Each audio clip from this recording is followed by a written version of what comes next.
El llibre, que són els 100 poemes, que de fet són 100 làmines, cada làmina és com un poema visual o és entre poesia visual i poesia concreta, perquè sempre treballa amb text i parteix justament que ho entén com un poema per pàgina.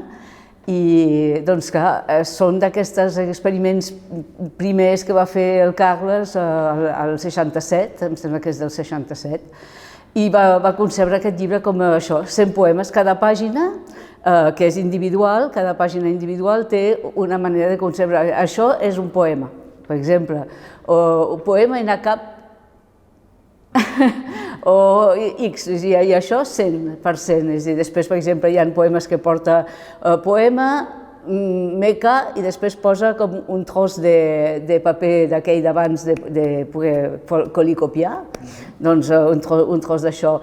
Hi ha 100 maneres d'entendre de fer un poema que és entre objectual, i entre objectual, textual, visual. Hi ha jocs visuals, hi ha jocs textuals, hi ha jocs objectuals perquè integra coses a dintre. Bé, això té història perquè bé, ell ho va fer com un experiment, com una obra, en el 67, i després, al 93, aquest mateix llibre de Xavier García de Tàrrega,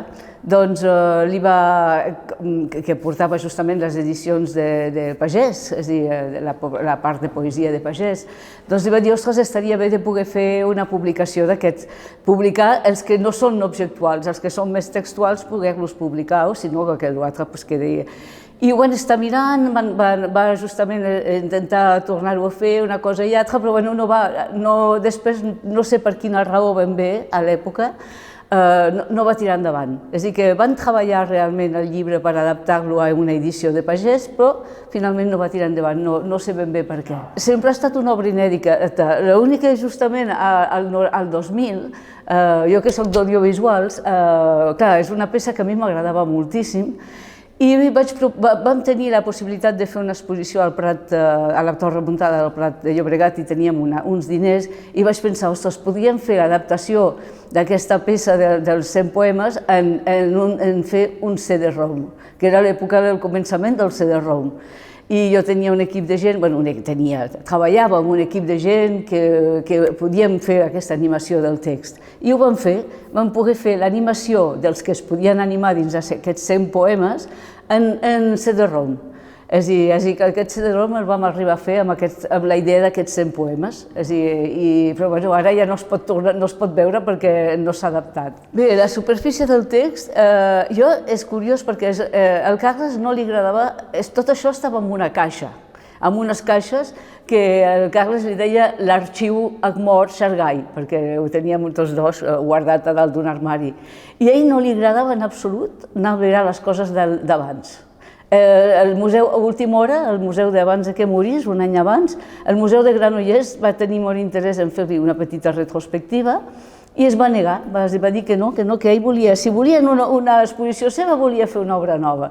I va fer una obra nova, i per tant no va ensenyar. I l'obra a la superfície dels texts va ser la meva gran sorpresa, perquè jo, evidentment, quan vaig obrir les caixes, vaig trobar una peça que jo no l'havia vist mai. I va acompanyada, Carles no era gens ordenat, però sí que era molt ordenat per les seves coses, i sabia ordenar les coses d'arxiu, i per tant ho tenia bastant ben ordenat tot junt, amb les fotografies de com ho havia exposat. I no sabem encara quin lloc era, si era el FAT o quin lloc era. Ho he preguntat al García Sevilla, i el García Sevilla tampoc acaba de saber ben bé on és que s'havia exposat les fotos, a quin lloc correspon. És a dir, que aquella peça la va exposar així, tal qual més o menys la tenen aquí. Aquesta peça és com un origen del textualisme, és una peça que també és una poesia com de poesia concreta, però que és textualista pura i dura, perquè parteix d'un text. Parteix d'un text que és també reivindicatiu polític, també, és a dir, que parla d'estètica però també de política, que és compromès, i aquest mateix text, aleshores, el descomposa amb la màquina d'escriure i ho va descomposant així alineat, després superposant, fent tota una trama, fins que realment és com una textura, que avui en dia amb l'ordinador això sembla una cosa... Però clar, a l'època ho va fer tot mecanografiat lletra a lletra, i realment és una gran feinada, però és que acaba sent una imatge textual, però que és textura. És a dir, el text es converteix en una textura i és una peça esplèndida, la veritat. Totes les 4 versions que ha fet de les 4 imatges amb el mateix text texturitzat és una meravella. A la mar nit als dits és un seguit, són 4 volums, no sé, 3 o 4 volums, 4, Són 4 volums de què és poesia visual i també poesia concreta, perquè és això que també treballa amb el text, però aquí sí que realment hi ha bastant dibuix, que ell, evidentment, no era el seu. Treballar el text sí, però treballar-lo, fer realment dibuix, doncs aquí sí que és la curiositat d'aquest conjunt de llibres, a mar a nit als dits. Hi ha moltes, justament, poesies visuals que són absolutament molt poètiques i que, a més, ell s'es veu la seva traça, una traça especial per poder dibuixar, és a dir, que també és molt curiós, perquè ell sempre ha estat escriptor i sempre ha dit que era escriptor, però en aquest cas realment acaba dibuixant unes coses en aquest llibre. I ell, en totes les seves biografies durant molt temps, havia posat que com a llibre seu, aquests, a mar a nit als dits, però no l'ha editat mai. Aquest sí que realment no l'ha editat mai.